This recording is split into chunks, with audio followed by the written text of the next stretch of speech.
سلام به همه دنبال کنندگان کانال اونفا. امروز داستان واقعی و ترسناک را برای شما روایت میکنم که در یکی از پادگان‌های ایران رخ. این داستان درباره یک سربازی که در دوران خدمت با موجودات ماورایی و جنها روبرو شد. با ما همراه باشید تا پرده از راز این ماجرای ترسناک و ماجرای حسن و جنها.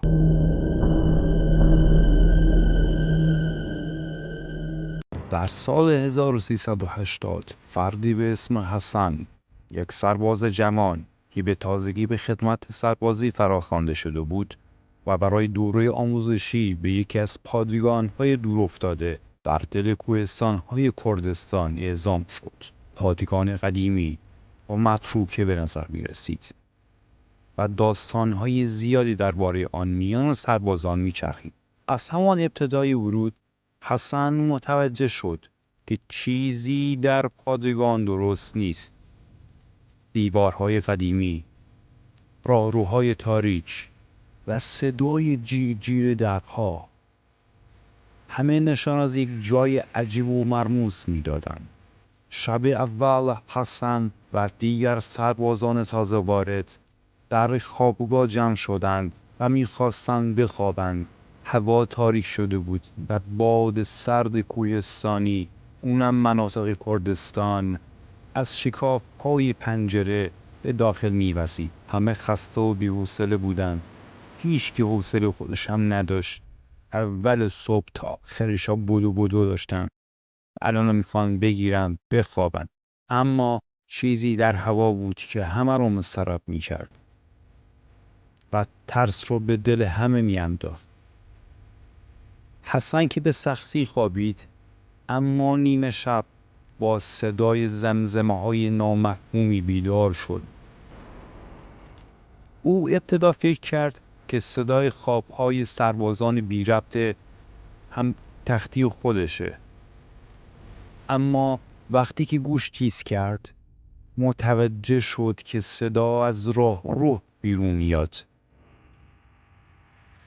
دلش که به شدت میتپید، اما کنجکاوی او را وادار کرد که از تخت بلند بشه و به طرف صدا بره. حسن که با احتیاط در رو باز کرد و به راهرو نگاه کرد. تاریکی عمیقی در راهرو حاکم بود، اما زمزمه ها واضح تر شدند. او به آرامی قدم برداشت و به طرف صدا حرکت کرد. صدای زمزمه ها از اتاق یکی از انبارها می اومد. حسن با دستان لرزان در رو باز کرد و وارد شد. انبار پر از وسایل قدیمی و خاک گرفته بود. حسن چراغ‌قوه‌اش را روشن کرد و به اطراف نگاه کرد. ناگهان سایه‌ای از گوشه اتاق به سرعت گذشت و حسن از ترس چراغ‌قوه‌اش را انداخت. در همان لحظه احساس کرد که کسی یا چیزی پشت سرش ایستاده. وقتی برگشت هیچ کس نبود، اما زمزمه ها و صداها همچنان ادامه داشتند. در روزهای بعد حسن تجربه های بیشتری داشت.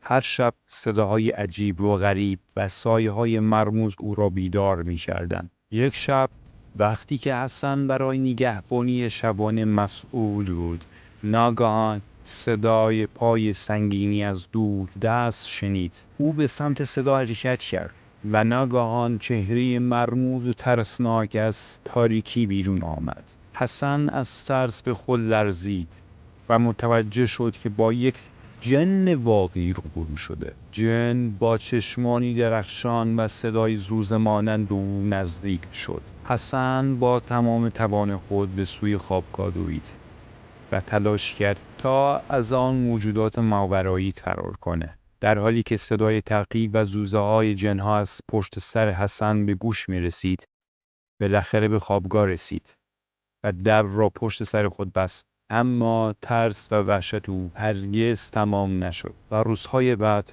حسن متوجه شد که او تنها کسی نیست که چنین تجربه هایی داشته. سربازان دیگر نیز داستان‌های مشابهی درباره دیدن جن‌ها و تجربه‌های ماورایی داشتند. آنها فهمیدند که پادگان بر روی یک مقبره قدیمی بنا شده و جن‌ها از اینجا به عنوان مکان خود استفاده می‌کنند.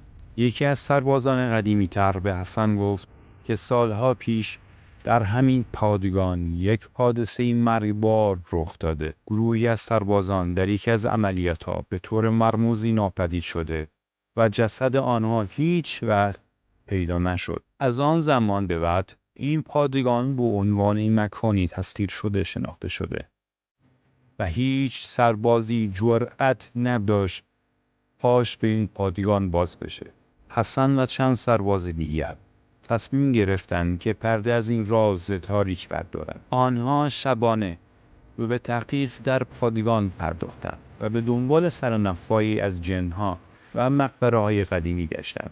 در یکی از شب‌ها آنها به یک زیرزمین مخفی در زیر یکی از ساختمان‌های قدیمی پادگان برخوردند. زیرزمین پر از نقاشی‌ها و نمادهای عجیب و غریب بود.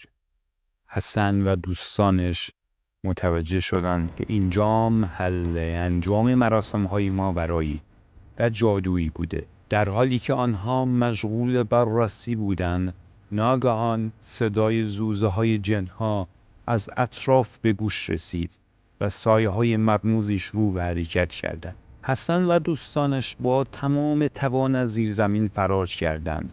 جن‌ها به دنبال آنها بودند و صدای زوزه‌ها و ناله‌هایشان هر لحظه نزدیکتر می‌شد. آنها به سختی از پادگان خارج شدند و در نهایت به جاده اصلی رسیدند. هیچ کدوم از آنها نمی‌دانست که چه اتفاقی افتاده، اما مطمئن بودند که هرگز نباید به آن پادگان برگردند.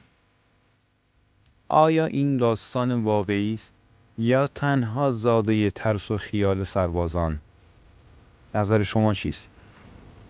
نظرتان را در کامنت ها با ما به اشتراک بگذارید و اگر از این نوع ویدیوهای ترسناک لذت میبرید حتما لایک کنید و کانال ما را سابسکرایب. از اینکه با ما بودید متشکرم.